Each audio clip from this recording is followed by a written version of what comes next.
So on the WTO, the situation is the following. Britain is a member of the WTO. It's not in dispute. Britain has a series of rights and obligations as a member of the WTO. That is not in dispute. It happens that most of our obligations have been notified to the WTO through the European Union. There is a perfectly straightforward process for us sort of adopting just about all of those called rectification. It's a technical process that can be undermined by somebody objecting to it. Getting them not to object to it is a diplomatic job, and a diplomatic job we should have been getting on with from day one. Where you said, well, we just cross out EU, put it in the UK and say you don't object, do you? What if somebody says, actually, I do object? Well, so that's even better. So it's even neater. If they object, so this is a process of moving from one schedule to another schedule. Yeah. If they don't like the new one, what do? You stick with the old one. That's all right, because the old one is what we wanted anyway. It's the same as the new one. It's the same as the new one. So this nightmare scenario that, say, the Russians have made noise.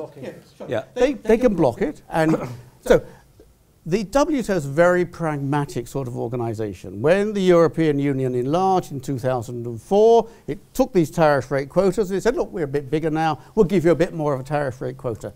It's still top secret. We're not allowed to know what the numbers are because it hasn't been agreed.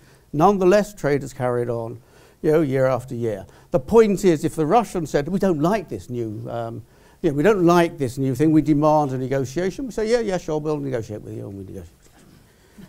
De facto, until essentially we're ready to settle, not very much happens. Now, you can't do that with everyone. We cannot ignore the WTO and undermine it, because that's Mr. Trump's job. But I mean, for some tiddly little thing where we're arguing with the Russians, quite frankly, that will not undermine the institution. So it should not be a problem. However, it is diplomatic. Someone needs to say to the rest of the WTO membership, Brexit is an awkward, technical little issue. It is not the time to settle old scores. It is not the time to reopen the Uruguay round. Goodness help us. It is just a little technical issue. And if you've got a real problem with what we're doing, I'm sure we can sort it out.